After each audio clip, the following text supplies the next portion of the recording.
Holofotes no Brasil estão voltados para a China por causa da viagem do presidente Lula ao país asiático. Mas no cenário internacional tem muitas outras coisas acontecendo nesse momento que envolvem China, Estados Unidos, Japão, países gigantes do ponto de geopolítica, com o foco em Taiwan. É por isso que Cláudio Zaidan, jornalista aqui da Rádio Bandeirantes, está ao vivo conosco no Jornal Gente para contar ao nosso ouvinte o que acontece nesse momento com essa questão eterna que envolve Taiwan, né, Zaidan? Bom dia.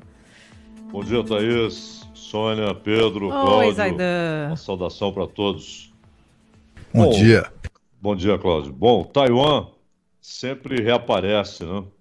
Quando há uma crise por outras causas entre Estados Unidos e China. Agora, essa viagem da presidente Tsai Ing-wen, ela foi à América Central e aí oficialmente fez uma escala nos Estados Unidos, mas foi recebida pelo presidente da Câmara dos Representantes, que é a Câmara dos Deputados, lá dos Estados Unidos. E aí, essa viagem, a China já vinha dizendo que, na verdade, o único objetivo era esse encontro com o McCarthy. O encontro aconteceu. Se isso tivesse ocorrido há 10 anos, a China reclamaria, soltaria uma nota dizendo que não concordava com esse tipo de encontro e a nave continuaria. Mas agora isso se insere num contexto de crise crescente, tensão crescente e aquilo que a gente já falou aqui, não é, Thaís? O fato de que os dois lados enxergam como inevitável um confronto militar entre China e Estados Unidos. E ela passou por lá, a China imediatamente fez exercícios militares, que na verdade são treinos de invasão, não é? Não são aqueles exercícios militares convencionais, que todo dia tem, a Rússia faz, os Estados Unidos fazem. O Brasil tem agora um com a França, na Amazônia, por intermédio da Guiana Francesa, né? Um exercício conjunto França e Brasil. Isso é normal, é comum. Não é um exercício militar convencional, é um treino de invasão. E é claro que isso não foi programado da tarde para a noite, você não faz isso da tarde para a noite. A China já tinha tudo isso pronto para ser acionado assim que houvesse conveniência política. E, além disso, os Estados Unidos também não foi nada feito em cima da perna, isso já estava programado. Os Estados Unidos iniciaram os mais amplos exercícios militares que já fizeram naquela região da Ásia, com a participação das Filipinas. As Filipinas, na época do Duterte, as Filipinas se aproximaram da China. Agora está no poder o Ferdinand Marcos Júnior. Vocês se lembram do Ferdinand Marcos, o ditador, Opa, né? Marido da Imelda Marcos. E o filho dele agora é o presidente. Colecionadora de sapatos. Colecionadora de sapatos, exatamente. Milhares. E tem gente que coleciona sapato, tem gente que coleciona dívida, né? Agora, melhor sapatos ainda. é melhor sapato. O Ferdinand Marcos Júnior reaproximou as Filipinas dos Estados Unidos. E esses exercícios militares são claramente um exercício de guerra. Não são exercícios convencionais. Há uma diferença clara quando você treina situações de guerra que você enxerga como inevitáveis, inclusive a defesa do Estreito de Taiwan. E só vale notar que essa relação dos Estados Unidos com a questão taiwanesa, ela é contraditória, porque no início, quando houve o Conselho de Segurança da ONU, foi formado em 45, né, no pós-guerra, Estados Unidos, Reino Unido, França, União Soviética e China. Esse foi o acordo. O Stalin, inclusive, pressionou para que a China estivesse, e era a China do Chiang Kai-shek. A Revolução em 49, que derruba o Chiang Kai-shek e leva o Partido Comunista ao poder, faz esse pessoal fugir da China continental, Chiang Kai-shek e seus apoiadores, inclusive algumas forças militares, para a ilha de Taiwan, que os portugueses chamavam de Formosa, né, que é a principal ilha do arquipélago. E durante muito tempo, em todo o Ocidente, todos referiam o arquipélago inteiro como Formosa. Só que, quando houve a Revolução, o que eles decidiram no Conselho de Segurança? A cadeira permanecerá com Chiang Kai-shek, ou seja, para eles, o governo da China estava em Taipei e não em Pequim. E aí vieram os acordos dos Estados Unidos com Taiwan, durante a guerra na Coreia. Olha, se a China invadir, os Estados Unidos entram. Isso é um acordo formal.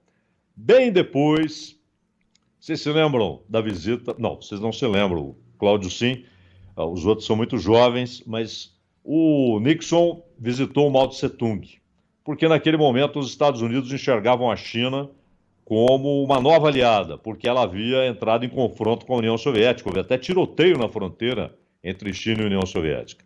E com esse movimento do Nixon e do Kissinger, o que acontece? A China é levada para o Conselho de Segurança, toma a cadeira de Taiwan. Mas em nenhum momento, qualquer país do mundo fala que há dois países, Taiwan e China. A discussão era onde está o governo legítimo da China, em Taipei ou em Pequim. E aí o Nixon muda, não, está em Pequim. E todo o Ocidente o acompanhou. O Geisel reatou as relações com a China, formalmente, quando ele chega ao poder, né, em 74. E no governo Jimmy Carter, aquela garantia dada a Taiwan foi retirada. Não, os Estados Unidos não se comprometem mais à defesa militar de Taiwan, porque Taiwan pertence à China. E o governo chinês está em Pequim. Não faz sentido que nós estabeleçamos uma oposição militar a uma ação da China em seu próprio território. Porém, o Congresso dos Estados Unidos, já no governo Reagan, restabeleceu esse compromisso, dizendo não, os Estados Unidos defenderão Taiwan militarmente se a China invadir. E essa novela, ela tem pontos críticos, depois fica adormecida, só que agora, em meio a essa crise crescente em vários níveis, entre Estados Unidos e China, na verdade, dois grandes blocos, a OTAN, comandada pelos Estados Unidos, e do outro lado, China, Rússia e um grupo de aliados, né? Irã, Coreia do Norte. E agora a Arábia Saudita também se aproxima desse bloco, Emirados Árabes, Argélia, Argentina, que entrou na Rota da Seda. São dois grandes blocos que se formam e Taiwan é fundamental, até porque Taiwan é grande produtora de semicondutores, usados para carros, para computadores, para mísseis, para aviões militares. Taiwan tem uma importância estratégica, mas acima de tudo é uma disputa geopolítica e os Estados Unidos continuam garantindo que se a China invadir, eles defenderão Taiwan. E a China já disse, a invasão é uma opção, mas ela não será descartada. Se Taiwan não concordar com a ideia de um país e dois sistemas, a invasão vai ocorrer. Por isso, os dois lados enxergam a guerra entre Estados Unidos e China como inevitável. Zaidan, é no mínimo intrigante que a iniciativa de guerra é dos Estados Unidos, tem sido dos Estados Unidos, sobretudo no governo Biden, né? Você vê que ele não descansou enquanto não fosse deflagrada a guerra na Ucrânia, né? E na qual a indústria bélica, talvez seja essa a motivação, né? A indústria bélica americana nunca faturou tanto na vida, né? De outro lado, assim, muita gente defende, já vi muitos especialistas defendendo que, olha, está em curso um processo de mudança de eixo de poder no mundo. Ou seja, aquela nação que sempre foi considerada a mais poderosa do planeta, xerifona, né, que é o xerife, está perdendo o poder, de fato, pela via da economia, para a China. E parece, muita gente interpreta essa atitude belicista americana, é como se ele estivesse reagindo, pretendendo reagir na bala ou na bomba atômica, né, a essa mudança de eixo. É isso mesmo? Você acha que a China cresceu tanto assim a ponto de ameaçar, digamos assim, a soberania americana sobre o planeta? A soberania, ela já está diluída, né? Os Estados Unidos tiveram uma hegemonia depois do colapso da União Soviética e uma relação muito amistosa com a Rússia pós-soviética e com a China. Muito amistosa. Isso acabou. Isso durou pouco tempo em termos históricos, né? Quando nós falamos em 20, 25 anos, é nada. Então, o que há hoje é a volta da bipolaridade. A lógica da Guerra Fria, o mundo controlado pela União Soviética, o mundo controlado pelos Estados Unidos, isso acabou. Isso acabou com o colapso da União Soviética. Volta agora essa bipolaridade com um bloco, China, Rússia, essa série de aliados que eu citei, do outro lado, Estados Unidos, Canadá, a União Europeia, o Reino Unido, né, que não é computado mais como União Europeia. E isso inclui, inclusive, aí é que está um problema, a Europa Oriental, né?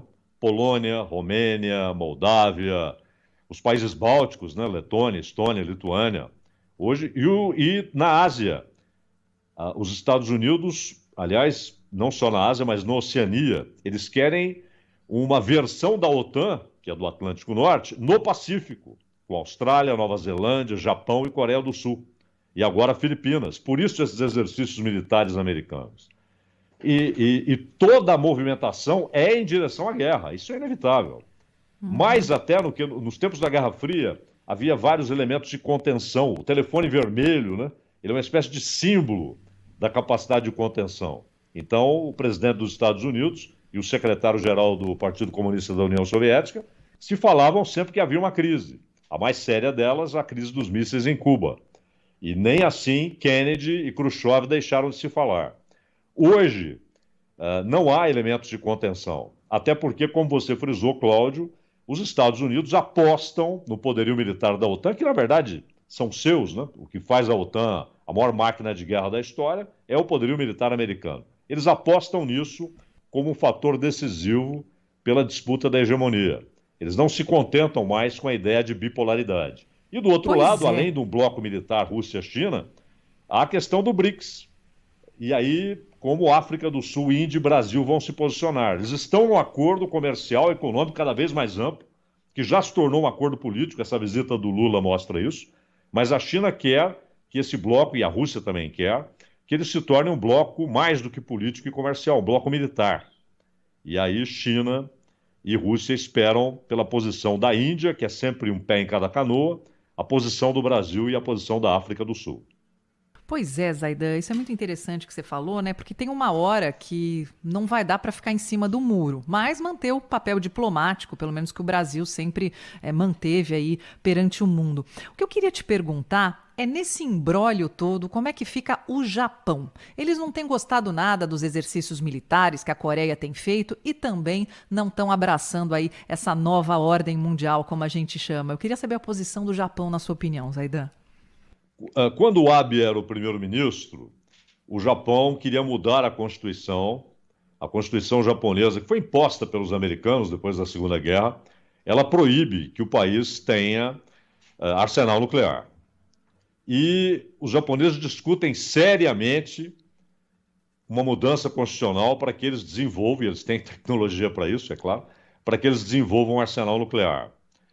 E é interessante porque hoje o Japão está sob o guarda-chuva nuclear dos Estados Unidos.